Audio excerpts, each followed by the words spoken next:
วันต่อวันกับพระเยซูผู้ที่ข้ารักและเชิดชูได้ใกล้ชิดและอธิษฐานนมัสการพระองค์เติมใจเต็มล้นด้วยพระคำวันต่อวันกับพระเยซูจิตใจรับการฟื้นฟูรับการเปลี่ยนแปลงเติบโตขึ้นในพระองค์วันต่อวันทำตามพระทัยอยู่เพื่อรับใช้พระองค์ให้ทุกสิ่งที่ข้าทำถวายพระเกียรติ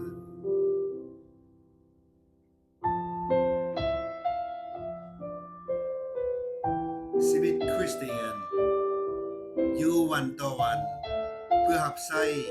พระเจ้า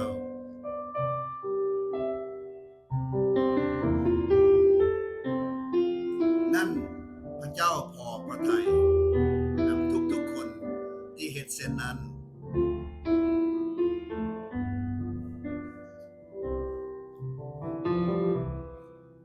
เป็นเวลาที่มีค่าวันต่อวันกับพระเยซูผู้ที่ข้ารักและเชิดชูได้ใกล้ชิดและอธิษฐานนมัสการพระองค์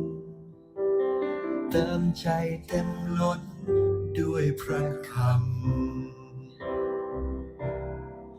วันต่อวันกับพระเยซูจิตใจรับการฟื้นฟูรับการเปลี่ยนแปลงเติบโตขึ้นในพระองค์วันต่อวันทำตามพระทัยอยู่เพื่อรับใช้พระองค์ให้ทุกสิ่งที่ข้าทำถวายพระเกียรติวันต่อวันกับพระเยซูจิตใจรับการฟื้นฟูรับการเปลี่ยนแปลงเติบโตขึ้นในพระองค์วันต่อวันทำตามพระทัยอยู่เพื่อรับใช้พระองค์ให้ทุกสิ่งที่ข้าทำถวายพระเกียรติวันเวลาที่เหลืออยู่ขออยู่เพื่อพระองค์วันต่อวันกับพระเยซูวันเวลาที่เหลืออยู่ขออยู่เพื่อพระองค์วันต่อวันกับพระเยซูอาเมนฮาเลลูยาฮาเลลูยาอาเมน Thank you Jesus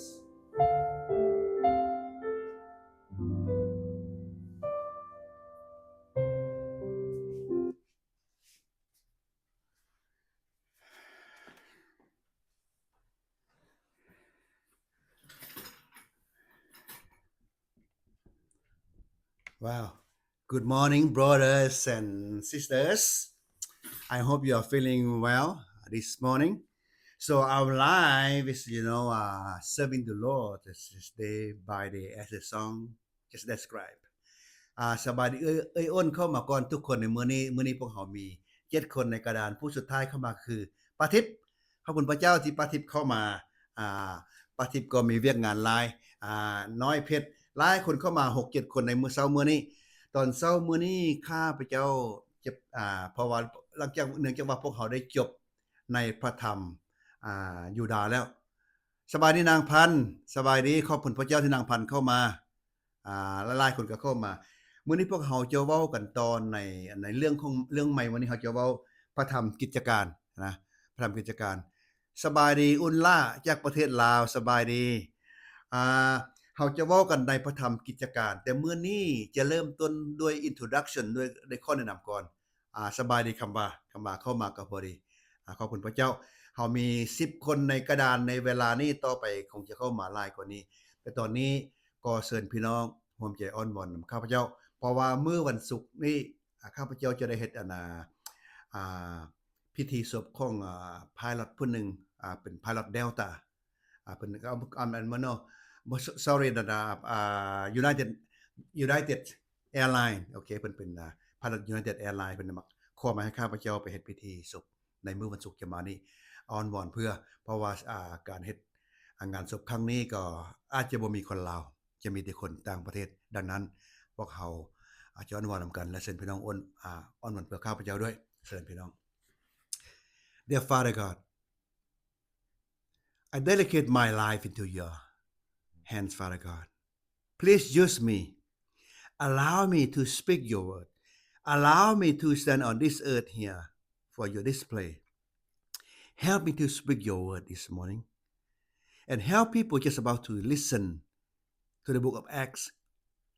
to understand this is the Acts of disciple Father thank you so much for being with us and bless us I commit this time into your hand Father and I pray in the name of your son Jesus Christ Amen Alright brothers and sisters wow now we have 12 people so this morning you know we will start the new book brand new book the book of Acts so but well this morning you know I don't think I will come to the entire of the message yet but I will give you introduction ตอนเช้ามื้อนี้ข้าพเจ้าจะบ่ได้เข้าไปในบทเรียนที่ลึกๆเกี่ยวกับพระธรรมกิจการคือกิจการหรือว่ากิจกรรมหรือการกระทำของพวกสาวกหรือบทที่เกิดขึ้นในเวลานั้นดังนั้นตอนเช้ามื้อนี้ข้าพเจ้าจะเว้าเป็นข้อแนะนำให้พี่น้องฟังก่อนว่าพระธรรมกิจการเป็นจังได๋ So the book of Acts provide the link between death and resurrection and ascension of Jesus and the birth of subsequent explosive growth early church. All right, let me repeat again. The book of Acts provide the link between death, resurrection, and ascensions of Jesus Christ became a birth of church that time. พี่น้องที่รักแพงในพระธรรมกิจการนี่นะได้เว้าเรื่องมาต่อกันในระหว่างที่พระเยซูสิ้นพระชนม์แล้วก็คืนพระชนม์แล้วกลับขึ้นไปเมืองฟ้าสวรรค์นั่นน่ะตอนนั้นนั่นแหละเป็นบอนเป็นการที่ว่าโบสถ์ที่ห้องคำว่าโบสถ์คำว่าคริสเตียนได้เกิดขึ้นในเวลานั้นอันนั้นเป็นคำแนะนำของกิจการ The Acts also tell the story of dramatic conversion of Saul Tarsus man consumed with hatred for Christ and all Christian ดังนั้นน่ะพระธรรมตอนนี้ก็ได้เว้าถึงว่าการทิ่มใจเก่าออกจากไม่ของซอหรือว่าของโซที่คมแห่งคริสเตียนบ่มักพระเยซูแล้วก็มาคมแห่งคริสเตียนจับคริสเตียนเข้าคุกเวลานี้นะเพิ่นได้ทิ่มใจเก่าออกจากไม่มาเป็นคริสเตียนอันนั้นในพระธรรมกิจการจะเว้ากันหลายกว่านั้น Who became Paul Saul became Paul after that หลังจากSaul หลังจากเพิ่นเปลี่ยนทิ่มใจเก่าออกจากไม่เสื้อพระเยซูแล้วเพิ่นก็ได้ชื่อใหม่ว่าโปโล Not only Christian but arguably the single most influential Christian thinker of written the history ดังนั้นนะอาจารย์โปโลนอกจากว่าเพิ่นต่อสู้พระเจ้าจับคริสเตียนเข้าคุกแล้วบ่แล้วเมื่อเวลาเพิ่นมาเป็นคริสเตียนนะเพิ่นเป็นคนคิดหลายคิดแต่เรื่องคริสเตียนเฮ็ดจังได๋จึงจะเจริญเฮ็ดจังได๋จึงจะใหญ่ขึ้นแล้วเพิ่นก็เป็นผู้เขียนพระคัมภีร์หลายในพระคัมภีร์ใหม่ดังนั้นนะพี่น้องที่อยากแปลงจากผู้ต่อสู้กลับใจใหม่แล้วมารับใช้พระเยซูนักกว่าผู้อื่นพี่น้องที่อยากแพงข้าพเจ้าคิดถึงอ้ายของข้าพเจ้าดร.บูนได้เว้ากับข้าพเจ้าว่าข้าพเจ้ารับใช้พระเจ้าก็งานหนักสมควรได้พี่น้องเพราะว่าก่อนหน้าที่ข้าพเจ้าจะเป็นคริสเตียนน่ะ ข้าพเจ้าก็ต่อสู้คริสเตียนผ่านโบสถ์ไปก็จับก้อนหินขวางใส่โบสถ์ก็ดีใจมิชชันนารีมาเว้านำก็ยีหน้าเพิ่นบอกว่าบ่อยากเว้านำเพิ่นอ้ายดร.บูนผู้เป็นคริสเตียนผู้ที่พยายามประกาศข่าวประเสริฐผู้ที่อยู่บ้านเฮาเองนะข้าพเจ้าก็เฮ็ดให้เพิ่นหลายสิ่งหลายอย่างเฮ็ดแล้วให้เพิ่นอับอายขายหน้าหั่นน่ะแต่ในสุดท้ายนะพระเจ้าก็ใช้ข้าพเจ้าบางทีพระเจ้าใช้ข้าพเจ้าหลายกว่าอายข้าพเจ้าคือดร.บูนซ้ำดังนั้นแหละอันนี้มากกว่าดังน้องสายข้าพเจ้าน้องสายข้าพเจ้าทองวันจึงว่าอ้ายนี่เป็นอาจารย์โปโลคนลาวเพิ่นว่านอกจากอ้ายคมเฮงบ่มักโบสถ์แล้วบ่แล้วเมื่อเวลาอ้ายเป็นคริสเตียนอ้ายเพิ่นรับใช้หลายก่อนหมู่เที่ยวไปเฮ็ดเวียกพระเจ้าหลายก่อนหมู่นั้นคือน้องสายเป็นคนเว้าดังนั้นพี่น้องจากแปลงบ่ฮู้ว่าข้าพเจ้าเป็นจังซั่นบ่แต่ว่าอาจารย์โปโลนี่นะเมื่อเวลาเพิ่นมาเชื่อพระเจ้านะพี่น้องเพิ่นรับใช้พระเจ้าหลายก่อนหมู่นักก่อนหมู่และเขียนพระคัมภีร์หลายก่อนหมู่ในผู้อื่นในจำนวนชาวบกผู้อื่นในพระคัมภีร์นะพี่น้องที่รักแพงดังนั้นน่ะถ้าผู้ใดต่อสู้พระเยซูคริสต์อยู่เวลานี้พี่น้องเศร้าเด้อถ้าพี่น้องบ่เศร้าพี่น้องจะได้รับใช้หนักเด้บ่ได้อยู่บ่ได้เศร้าเด้บ่ได้พักบ่ได้พรเด้พี่น้องดังนั้นน่ะอาจารย์โปโลก็เป็นซั่นจนเพิ่นตายคาที่บ่แม่นพี่น้องที่รักแพง So the last one I want to introduce to you Acts is the history of how Christian was founded and organized and to solve with the problems ฉะนั้นพระธรรมกิจการเป็นพระธรรมที่บอกว่าเป็นการก่อสร้างคริสเตียนครั้งแรกและจัดเป็นระเบียบการประกาศข่าวประเสริฐต่างๆดังนั้นกิจการในพี่น้องที่รักแพงถ้าผู้ใดที่เป็นคริสเตียนถ้าผู้ใดมีกิจอยากรับใช้พระเจ้าถ้าผู้ใดเป็นผู้นำในบทต่างๆหรือในแผนกต่างๆนะควรจะอ่านพระธรรมกิจการนี้หลายขึ้นดังนั้นข้าพเจ้าจะนำพาพี่น้องศึกษาพระธรรมกิจการตั้งแต่วันพุธหน้าเป็นต้นไปแต่สำหรับมื้อนี้ข้าพเจ้าได้ให้พี่น้องฟังแล้วว่าอันนี้เป็นที่มาของพระธรรมกิจการ So my brothers and my sisters by next Wednesday I will take you I will lead you I will study with you the book of Acts from next Wednesday so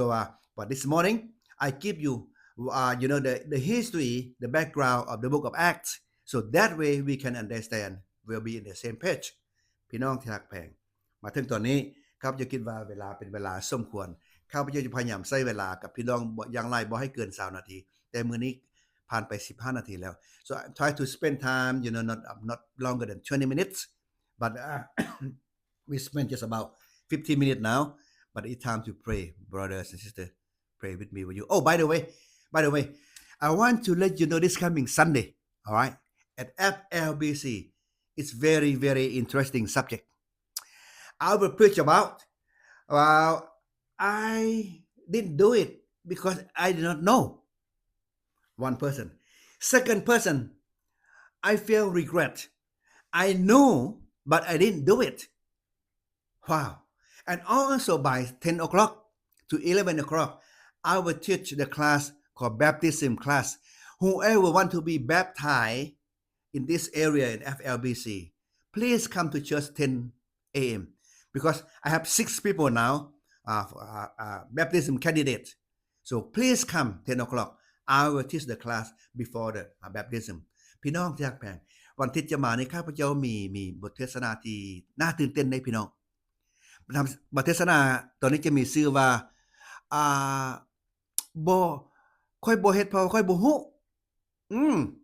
แต่อันนี้พูดนึงแต่พูดที่2บอกว่าค่อยฮู้แล้วแต่ค่อยบ่ได้เฮ็ดโอ้ยเสียดายเด้เสียใจเด้ดังนั้นน่ะให้พี่น้องมาฟังเบิ่งว่าเรื่องราวมันจะเป็นจังได๋เพราะหลายที่เฮาฮู้แล้วแต่เฮาบ่ได้เฮ็ดและพร้อมกันนั้นเวลา 10:00 นถึงเวลา 11:00 นข้าพเจ้าจะสอนห้องเรียนที่สำหรับพี่น้อง6คนเตรียมบัพติศมานั้นถ้าผู้ใดได้ฟังอยู่และอยากบัพติศมานะพี่น้องมา 10:00 นในมื้อวันอาทิตย์จะมานี้ข้าพเจ้าจะนำพาพี่น้องให้เรียนรู้เข้าใจก่อนแล้วก่อนหน้าพวกเฮาจะบัพติศมา alright let us pray อนุโมทนากันนะพี่น้องเนาะข้าแต่พระเจ้าพระบิดาตอนเช้าวันนี้ข้าน้อยขอบพระคุณพระองค์เจ้าแท้ๆเอาว่า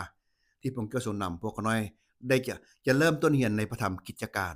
ตอนเช้ามื้อนี้พี่น้องพวกข้าน้อยได้เห็นการเริ่มต้นมากิจการนั้นเป็นอย่างไรพวกข้าน้อยฮู้แล้วว่าเป็นกิจกรรมของพวกสาวกและเป็นบ่อนเกิดของโบสถ์ต่างๆในเวลานั้นและบ่อนเกิดของอาจารย์โปโลที่เกิดมาเป็นคริสเตียน เมื่อก่อนเพิ่นคนเพลงแต่ว่าแล้วนี้เพิ่นเป็นคริสเตียนข้าแต่พระเจ้าขอให้พวกเราได้มีโอกาสพบกันในวันอาทิตย์จะมาและวันพุธจะมานี้ด้วยขอบคุณพระเจ้าทุกๆอย่างในพระนามของพระเยซูคริสต์เจ้า Amen. God bless you, brothers and sisters. I will see you Sunday or next Wednesday. So now I have 15 people on the board. I'll see you. Bye-bye.